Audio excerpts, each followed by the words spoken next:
국정감사가 막바지로 접어들면서 여당인 더불어민주당은 공수처 처리를 연일 강조하면서 야당을 압박하고 있습니다. 국민의힘은 문재인 대통령이 직접 특검 도입을 지시해야 한다면서 특검을 수용하면 공수처 출범에 협조하겠다고 역제안했습니다. 네, 취재기자 연결합니다. 이승배 기자.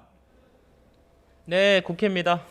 네, 민주당이 어제에 이어서 오늘 아침에도 또 공수처 처리를 서두르겠다라고 강조를 했군요. 네, 그렇습니다. 민주당은 오늘 아침 회의에서도 공수처의 필요성을 강조하면서 서둘러 처리하겠다는 의지를 다시 한번 밝혔습니다. 이 대표는 국민에게 약속한 일정에 따라서 공수처를 완성하겠다면서 최종 기한으로 제시한 26일까지 야당은 답하라고 압박했습니다. 26일은 국정감사 마지막 날입니다. 그러니까 국정감사가 끝나면 지체 없이 공수처 처리를 강행하겠다는 겁니다. 김태년 원내대표도 최후 통첩을 보냈는데요. 어제 국민의힘 주호영 원내대표가 특검을 수용하면 공수처 처리를 돕겠다고 역제안한 것에 대해서는 납득이 안 되는 조건을 또 내세웠다고 비판을 하면서 도돌이표 정쟁이라고 일축했습니다. 그러면서 정략적 시간 끌기를 그만하고 추천위원을 추천할지 말지 명확히 밝히라고 강조했습니다. 국민의힘은 추미애 법무부 장관의 수사 지휘권 발동을 비판하면서 특검부터 수용하라고 맞받아쳤습니다. 김종인 비상대책위원장은 오늘 아침 회의에서 법무부 장관과 검찰총장의 갈등을 대통령이 방관해서는 안 된다면서 문재인 대통령이 직접 특검 지시를 내려야 한다고 압박했습니다.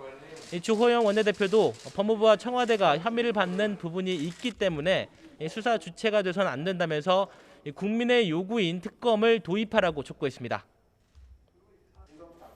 네, 오늘 국회 환경노동위원회는 최근 잇따르는 택배 노동자 사망 사건과 관련해서 직접 택배 회사를 방문한다면서요.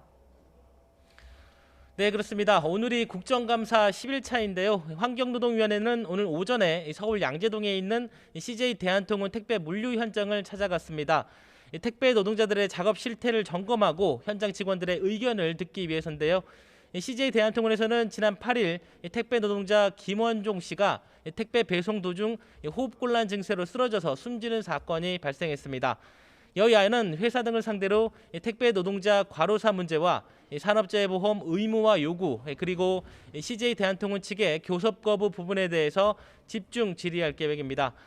이와 함께 국회 외교통일위원회에서는 주중 주일대사관 국감을 실시합니다. 특히 주중대사관을 대상으로 한 질의에서는 장하성 주중대사가 과거 고려대 재직 당시 연구비 명목으로 지급된 학교 법인카드로 유흥업소에서 수천만 원을 썼다는 논란에 질문이 집중될 것으로 보입니다.